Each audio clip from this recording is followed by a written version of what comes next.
I just finished my first 10K.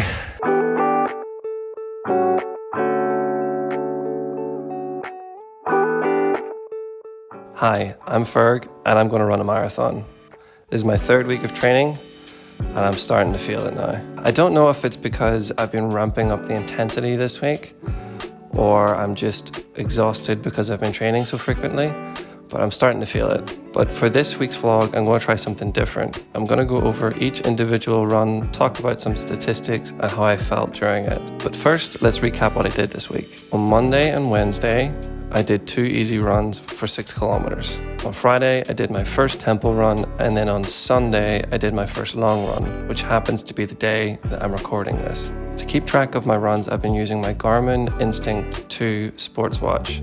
It's been a great tool for this challenge. It lets me know how far I've ran, as well as keeping track as things like pace per kilometer, heart rate, overall time, and there's so many other features to it. Not only that, it saves all of this data in its app, and I can re-look at all of that throughout the week so I can see what my progression has been like. I'll be honest, I mainly use it to just keep track of my pace and the distance that I've been running. There are many other features within the watch that I just don't use. I probably could use, they probably could be very helpful for me, but I just don't seem to trust it that much. The amount of features the watch has is a little overwhelming for me. So I primarily just go off of how I feel and kind of just train accordingly to that. But anyway, let's go over the runs for this week. Monday was a good, easy run. I felt strong going into it, and it was probably one of the best runs I had this week. I ran for an average pace of 6 minutes 50 per kilometer, and I did that for 6 kilometers. In total, I ran a distance of 41 minutes and 4 seconds, which was pretty good, actually. My legs didn't tire as much throughout the run, and I started noticing the difference that improving my running technique really had on my legs. I said before that my main concern when starting this project was combating shin splints, and I've noticed how changing my running technique over time has made the load and stress on my lower legs so much better. By focusing on landing on the ball of my foot and making sure I position my foot underneath me rather than right in front of me, it lessens the impact and shock on my legs. Beforehand, I would have landed more on the flat of my foot, and I would have sometimes heel striked later on in the run whenever I got a bit tired. This increases the amount of shock on your legs and puts more strain on your muscles and even on your knees. But by focusing and changing my technique over time, I don't feel these issues anymore. For a while, this put a little bit of strain on my calves, but over time, I can feel that my calves have gotten a lot stronger because I've been focusing on this technique, and it's made running so much easier.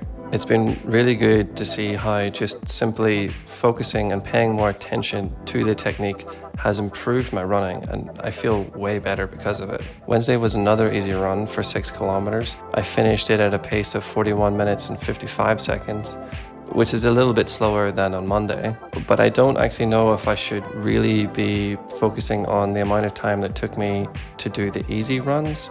Maybe it's something that I can look at over a longer period rather than between each runs, because it can vary. But that being said, I didn't feel very strong going into the run in the first place. I'm off work at the moment, and I had a friend come and visit, and let's just say I've been enjoying myself over the last week or so. I've still shown up to my training days, but it has been a little bit harder to get them finished.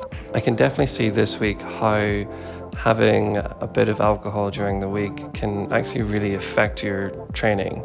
While I still got the training done, I didn't feel as great going into them. I felt like I tired a little bit easier later on in the week.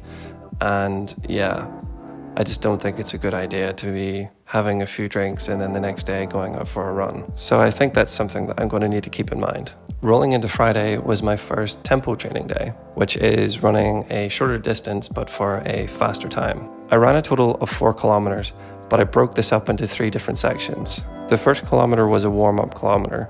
I did that at a pace of 6 minutes 33.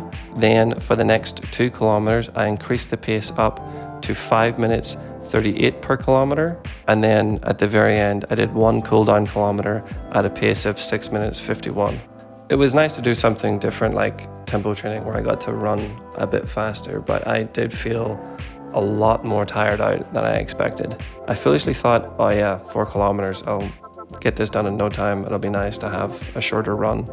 But that change of pace really makes you have to concentrate. It was much easier to lose the pace of my breathing, so I got out of breath so much easier. And then focusing on my running technique became a lot harder because I was tiring out a lot quicker. I really underestimated how the pace would affect me. However, I think they were some of the fastest kilometers that I've ever ran. On Sunday, the day that I'm recording this, I've done my first long run, and I'm really feeling it at the moment. I ran a total of 10 kilometers and I finished that at 1 hour, 7 minutes and 49 seconds, which I think is actually a record for me. 10 kilometers is the longest that I've ever ran, which means every long run that I do from here on out is going to be the longest run that I've ever ran. If I'm able to keep this pace going, I think I can run the marathon in less than 5 hours. And if I can, I would like to try to bring that closer and closer to 4.5 hours. I haven't talked about this yet, but I do have a goal time in which I want to complete the marathon. If I can complete it under 5 hours, that's great. But if I'm able to, and I'm able to complete it under 4.5, that would be amazing. But the closer we get to the marathon, the more I'll know of what's possible and what's not. In total, this was a good week for training. I'm feeling a lot stronger and a lot more confident in my runs. I can focus on my technique a lot easier. It just seems to happen so much more naturally than before. Even though my lifestyle was probably not super great this week, I do think I've made quite a bit of progress. And even though I'm feeling pretty tired and exhausted at the moment, I'm feeling very happy with everything. The 10K run has given me an idea of how massive the marathon is actually going to be. The 10K run was massive and long, and whenever I think about the marathon, it really puts it into perspective of how long it's actually going to be. But that's what the training is for. By building my body and my mind, I can show myself little by little that I'm capable of doing this. In the coming week, I want to research into what equipment that I'll need for the marathon and what nutritional prep I should do before the marathon too. The marathon will be very demanding on my body.